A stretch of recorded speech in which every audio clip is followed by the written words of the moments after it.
Bonjour à toutes et à tous et bienvenue sur Grand Littoral TV pour cette nouvelle édition du journal de la rédaction. Comme toujours, vos prévisions météo avec un temps toujours aussi instable et du vent surtout pour toute cette fin de semaine.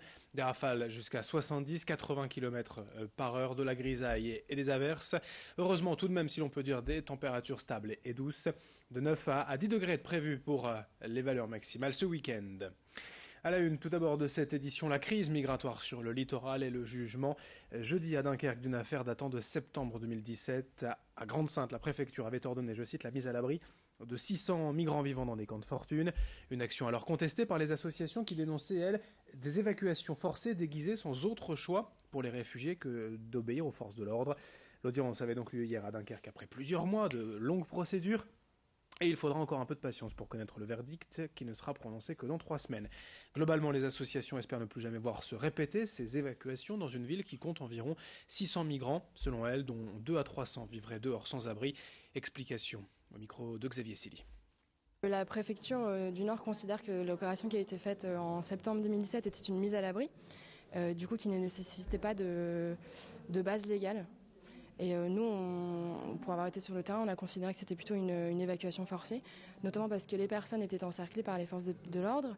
Elles n'ont pas eu le choix de monter dans les bus, sachant qu'elles ont été menacées d'arrestation en cas de refus d'obtempérer.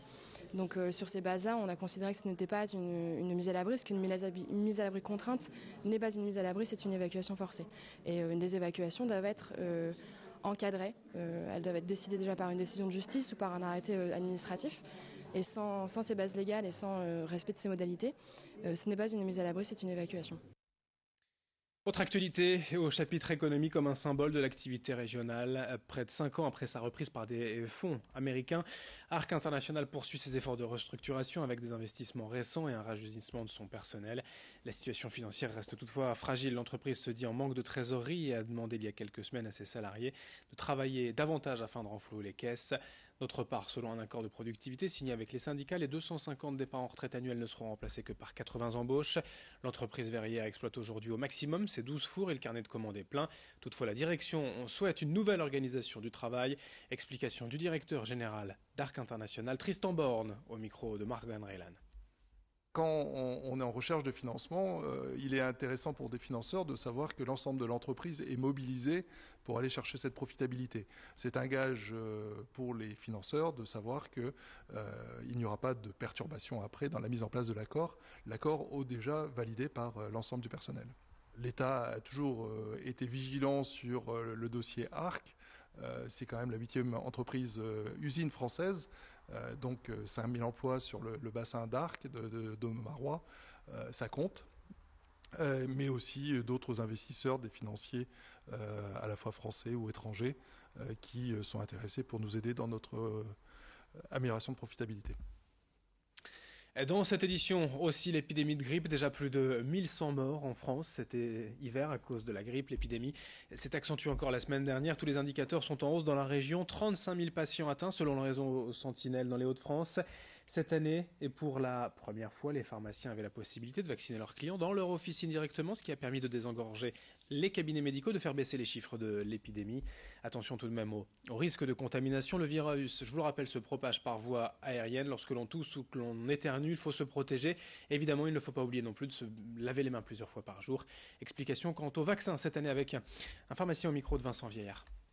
Cette année, on avait un vaccin avec 4 souches de vaccin. Donc théoriquement, ça devait englober plus de virus dans l'échantillon. Voilà. Mais il se peut malheureusement que le virus mute entre-temps et on ait affaire à un virus où le vaccin ait moins d'impact vis-à-vis de la grippe. Donc il semblerait que certaines personnes soient atteintes de pathologies grippales alors qu'elles aient été vaccinées. Eh ben, ce sera malheureusement les mêmes étapes. Alors, l'organisme va se défendre, donc elles auront peut-être moins de conséquences qu'une personne vaccinée. Donc ça, il faut le savoir.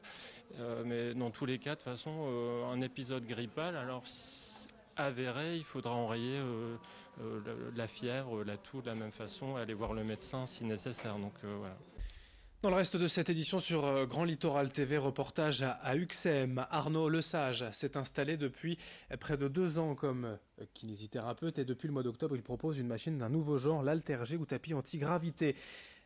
Initialement créée par la NASA pour l'entraînement des cosmonautes, cette machine a été introduite dans le milieu de la rééducation. Dernièrement, son avantage, c'est de réduire au maximum 80% du poids du corps. L'utilisateur peut ainsi visualiser ses appuis au sol, la durée des séances ou encore la cadence de ses pas. Le tapis anti-gravité permet surtout de minimiser l'impact du poids au niveau des articulations ou des muscles, mais aussi de permettre à des personnes ayant du mal à marcher ou souhaitant se remettre au sport, bien d'y aller doucement, de se remettre peu à peu à une activité physique. Explication avec le kiné à Uxem, Arnaud Lesage au micro de Louis Caillé.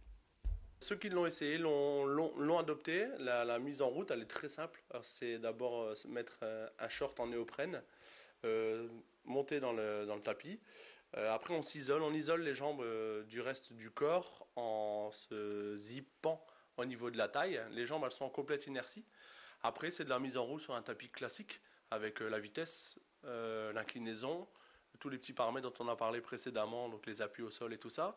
Le gros plus, c'est l'onglet poids du corps. Et là, forcément, la personne, une fois qu'elle se met en route, elle peut très bien réduire progressivement son poids du corps. C'est le gros plus par rapport à un tapis classique. Pour finir ce journal, direction Le Touquet, dans le cadre de la semaine de l'Olympisme, les élèves des 13 collèges du Montreuilois participent depuis hier et aujourd'hui à 2 journées de compétition sportive, un quadrathlon avec du golf, vous le voyez, du tennis, de la natation et de l'équitation, un sport par demi-journée. Encouragé par le ministère des Sports en vue de préparer les Jeux de Paris 2024, cette épreuve a pour but de donner aux plus jeunes le goût du sport et de l'olympisme. Corentin Escaillé était au Touquet hier avec Aurèle, une collégienne participante. J'ai appris qu'il fallait être concentré, qu'il fallait être calme, pas énervé, et qu'il fallait vraiment être pas doux, mais il fallait être calme, quoi. J'ai trouvé ça génial, c'était marrant, on s'est amusé, c'était cool, quoi. C'était pas trop compliqué, on n'arrêtait pas de rigoler et tout. Outre le golf ou le quadrathlon des Jeux de Paris 2024, il y a du sport aussi ce soir et surtout en basket, en Jeep Elite, l'Opalico, le derby du littoral. Déjà le match retour, le SSM Le Portel reçoit le BCM Gravelines Dunkerque ce soir à 20h au Chaudron. En national, en football donc, l'USBCO accueille l'Entente Sannois Saint-Gratien ce soir 20h. L'USLD jouera dans le Beaujolais demain soir à Villefranche à 20h. Fin de cette édition, merci à vous de l'avoir suivi sur Grand Littoral TV. L'info continue dans un instant.